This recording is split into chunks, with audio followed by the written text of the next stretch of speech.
Yeah, same music, same every. Yeah, believe me, you'll recognize a lot of it. Yeah, it's a fun ride. It's just a kooky, fun movie, and I think we could all use that right now.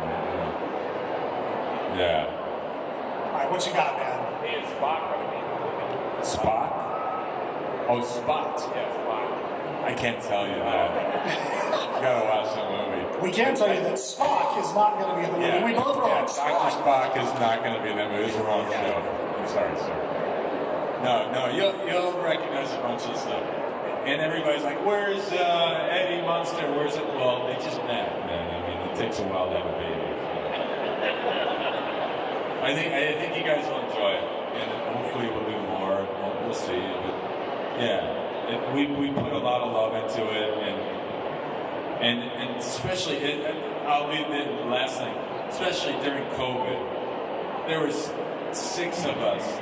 We could never cover our face. I know in Florida nobody even believes in COVID anyway, but everybody had shields and masks, and it was just crazy to perform comedy to a group of people who barely speak English and understand anything. And you're always kind of like registering, you're looking at the crew to see if anybody's smiling or laughing. And you can't see anything but 2 eyeballs who don't even understand what you're saying. So it was a real, like, it was a trip to make this thing. And I would always like look over at Rob at the monitor if he, and he's not a gut laughing guy. If you just see a little smile, you're like, okay, got it. It was tough. It was a tough one. So let's go back to the Bulgaria thing. You guys had to find a way to get your small crew over there. When you went there, did you feel like, yeah, I'm in Bulgaria? Or you're just like, it's just COVID. I don't get to see Bulgaria. I've been cheated. No, I didn't see anything. So you were cheated on the experience. No, we were in a hotel. They kept us by ourselves for a month, just rehearsing. We couldn't go to the restaurants were closed, and they didn't want us to go out. And I didn't have any vaccination at the time or anything, so it was crazy. It was crazy. They didn't want me getting on a bicycle because I hurt myself, and the whole thing was shut down. It was insane. So we were like, by the time people would come in to do a cameo or work for a week, we were just like, oh my God, somebody from the outside world, what's happening out there? It was like, because Elvira's in it, Cassandra Peterson, and this guy Richard Brake, who's in a bunch of the movies, Jorge Garcia, you would know from Lost, just a bunch of cameos, and people would come in a week at a time, and it was so much fun to like hang out with them, have a meal, because we didn't see anybody for 3 months. Do you have any hope to go back to Bulgaria and actually see it as a normal country? So let me just say this, though. The crew and the makeup people, special effects were the greatest. They were so passionate, so sweet. But I would like to see them now. The funny thing is, I spent 3 months with these people, and the last day I ran out of makeup. They were going to shoot a picture of us all, like the cast and the crew. And they had a drone come down to shoot the picture. And I turned to look, and everybody had removed their masks and shield. It was the first time I saw any of their faces for 3 months. And they were all smiling. I was like, oh man. Like, who are these people? It was really kind of choked me up. Like, oh my God, these guys were really happy. They were excited about the movie, and they were obviously, had faces. I didn't even know that. Well, one thing I will say, Ocala does have a huge nerd community. I know that you being in the show is sponsored by Ocala. Ocala is actually going to have their holiday show here in December. But Ocala is definitely an up-and-coming show. So much so they'll actually bring you here, which is awesome. It's really fun to see that they're going to actually bring you here to the show. Are you guys happy he's here? We're not done yet. Are you guys happy he's here? That's right. Thanks for coming out. I didn't think anybody would show up. I keep seeing that line over there in the corner, and I was like, oh, that's a ghost town for me. All right, what you got over here now? Could you do a Herman Munster laugh for us? You'll have to wait till you Okay. see. No Herman Munster laugh. Yeah, that would be a special moment. Okay. But after the movie, for sure. Yes.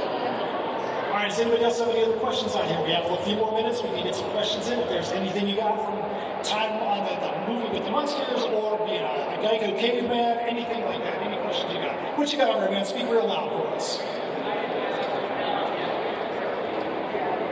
Yeah, that's what I said. It's like I think all of his movies put together, this is going to surpass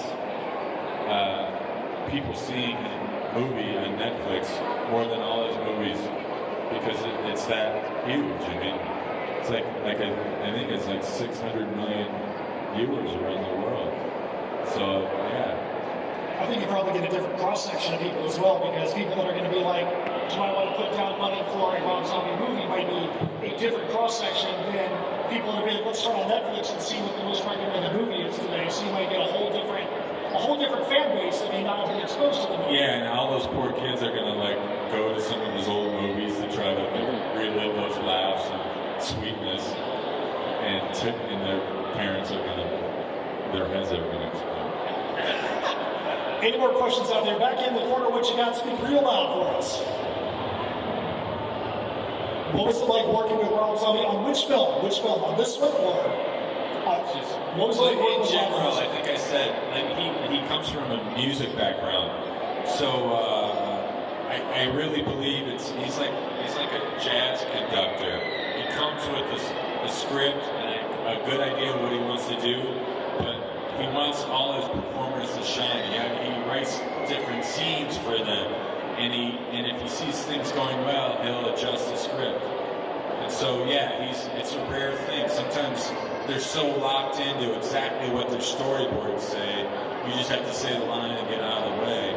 Where him, if he sees it going a certain way or not working or working, he's able to riff, and that keeps you on edge and on your toes, but it also is a great person to work for. And obviously I've done 5 films with him, so we seem to be grooving and everyone's been working out great.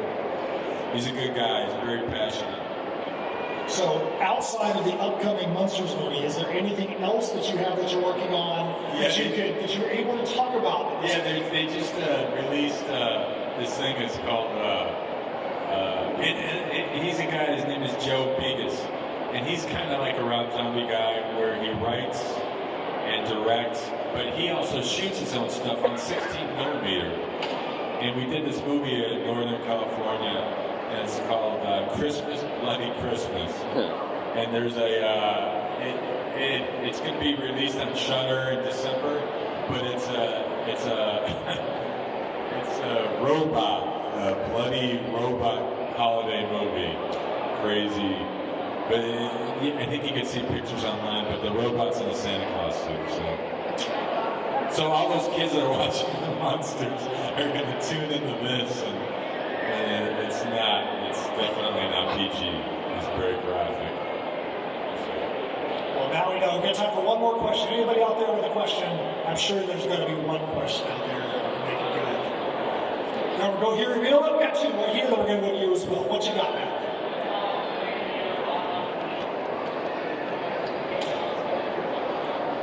Well, so funny enough, I did this movie Halloween 2. And I did my part. Again, one of those situations, I did my part, and he liked what I was doing and let me riff a little. And then he goes, hey, what are you doing next week? And I go, well, I'm going back to Los Angeles. We're shooting in Georgia. And he goes, hey, I want you to play another role. He goes, somebody bailed out. So I ended up playing this character, Uncle Coffins. And he's a horror show host. And so he threw me up in front of 150 people, and it was a big party. And I was the MC in the scene, but I'm not a stand-up comic. But he told me ahead of time. So over the weekend, I was just trying to write, comedy and going online to find bad Halloween jokes and whatnot. So he kept throwing me up there like 5 different times, and I was just like riffing, and my character was getting more drunk, and I'd fall off stage, and so he loved that. And so then I ended up MCing his live concerts as this guy. So it was cool. It was really cool. Like, he got a kick out of that. So in Los Angeles and New York, I'd come up there in between sets, and nobody wanted to see me, and they were just screaming at me. They wanted to kill me. But he loved that because it was like a wrestling thing where you get the audience like, and then I would be able to turn it around on them, and then we were all like chanting zombies, and it was fun. It was a real thrill. It was like 5,000-10,000 people, rooting him on right before he comes out. So, yeah, his music does, it has impacted me, for sure. All right, last question right here. What you got, Matt? Yeah, Uncle Coffins just kind of took off. He just kept making these films and stuff. You can find them on YouTube.